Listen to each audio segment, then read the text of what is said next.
So we arrived on the boat 8:30 at night here in Kingswear.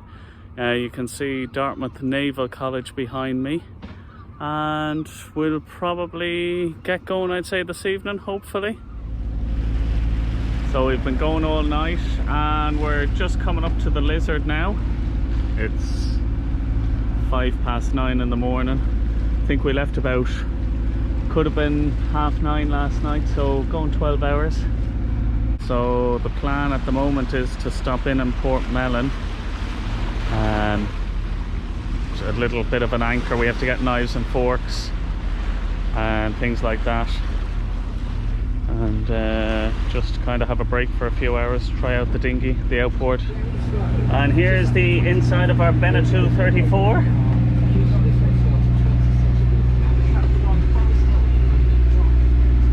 And my very messy cabin. And a massive heads. Oh, there's me. Companionway. Fabulous fridge. You don't normally get that in a 34-foot boat. So we're just coming up to Lizard. The Lizard, I suppose, and the few rocks off it. You can see it over there to the northwest.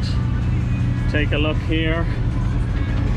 Our heading is 260, and we're doing 6.8, 6.7 knots. Got another 2.6 miles to the Lizard. There's very little wind, only about 1 knot.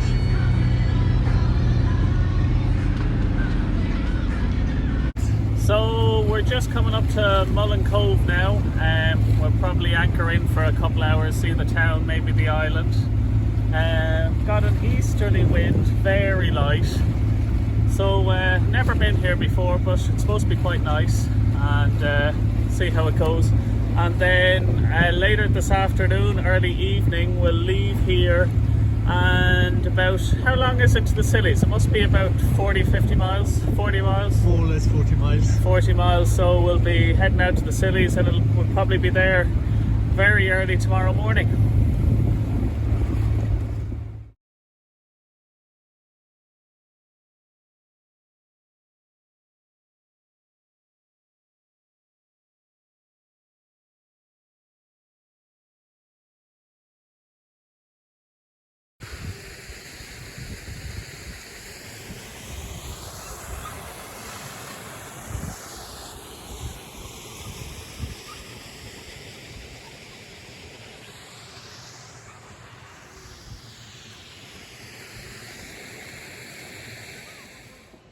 You can buy your house here, Portmelon.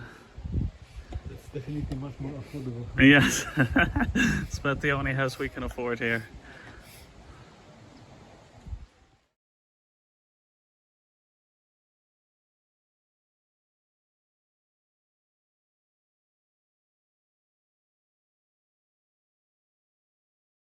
Just had a lovely swim in this cove down here. Very nice. So there's our boat anchored there outside Portmelon, just on the southwest coastal path. I'd say another mile to get over.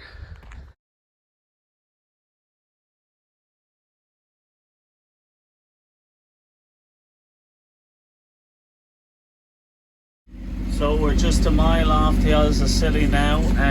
We can see this cardinal mark hats, and we're going to anchor in here north side of St Mary's, Watermill Cove, and bring you up and show you, but it's going to be pitch black. Pitch black out, just see our stern light, and we're looking forward. Oh, you can see the telegraph tower.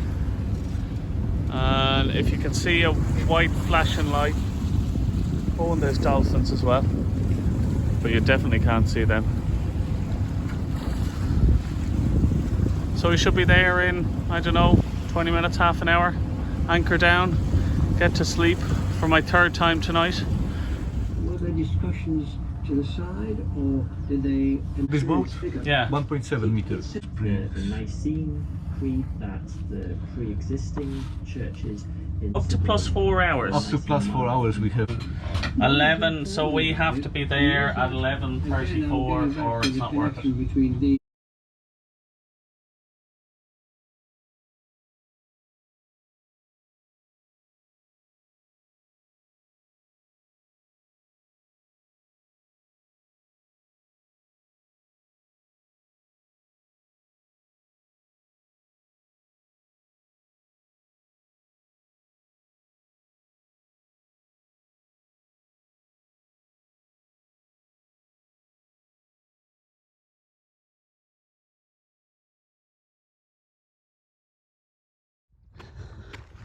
So we're doing the coastal path on St. Mary's.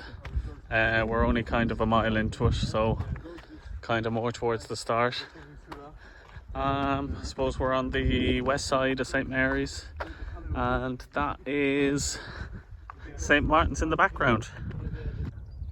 One of the bigger prehistoric sites on the Isles of Scilly.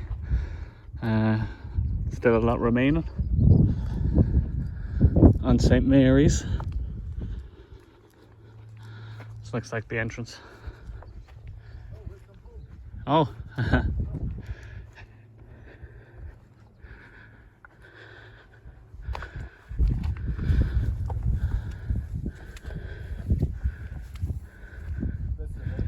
Oh, there's the oven.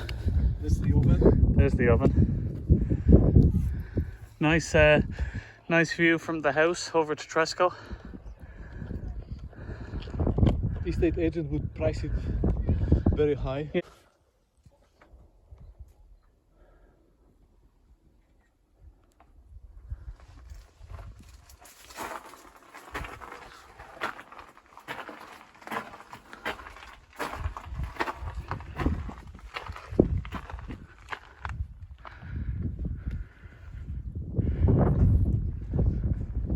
Providing crew entertainment. The entertainment is not very good on board, so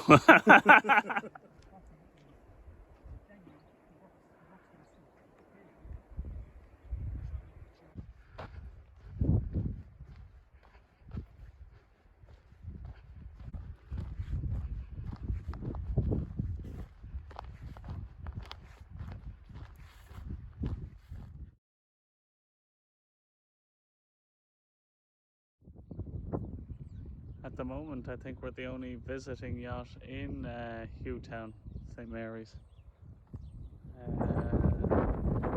Oh, actually these are coming in. That's a Bowman 54, I think, on a charter.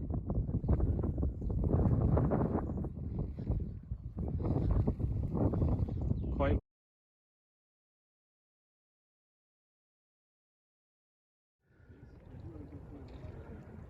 So we're still in Hughtown, St. Mary's. That's over here. There was only 3 visiting yachts here last night, so very early in the season. We have to go over now. It's nearly high tide and get water, fill up the tanks, were empty. And then I think we're going to go over to St. Agnes probably for a few hours and get going sort of this afternoon. That's a lovely Bowman there actually. And there's the lads figuring out the autopilot. And the lighthouse is no longer in use in the middle of the island.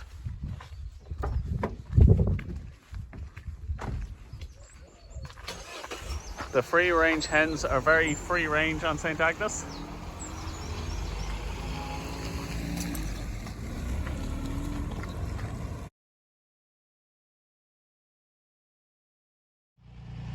Nice to see it's early enough in the season that the snowmen haven't melted yet. Yeah. Rush hour on St. Agnes. There's a real bottleneck going on here between the postman and the tractor.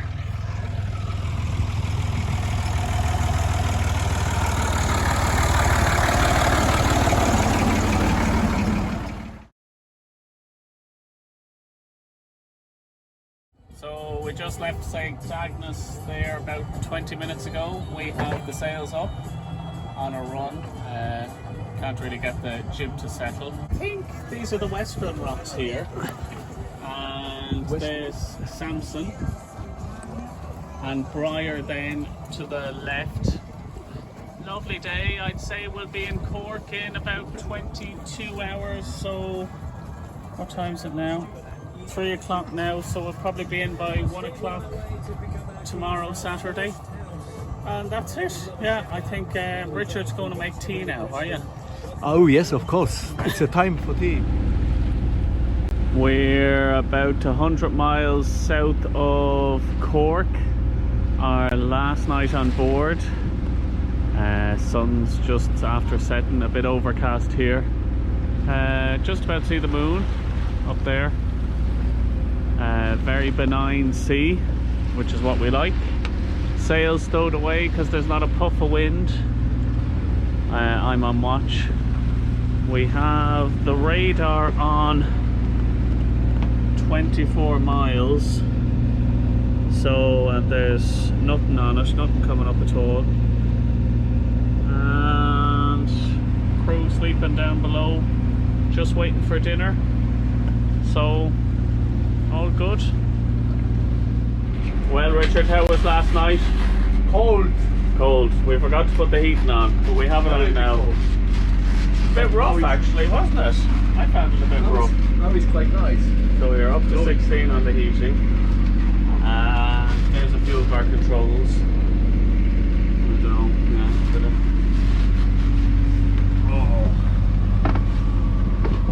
Oh. There's the real captain. So we're doing a bit of goose winging, almost dead downwind, and we're hitting kind of 4.8s, 4.9s, 5.5 knots. How many miles do we have left to do? 16. 16 miles, and we can just see land. Sea's gone down a little bit, hasn't it? Yes, a little bit, cold a little bit.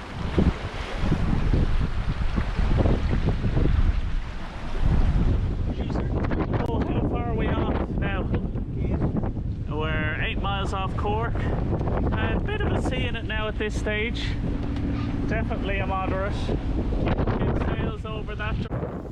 So we're just arriving back in Crosshaven now. It was a bit bumpy, I'd say, the last 6 hours out there, and all happy, so we are. Should be in Crosshaven in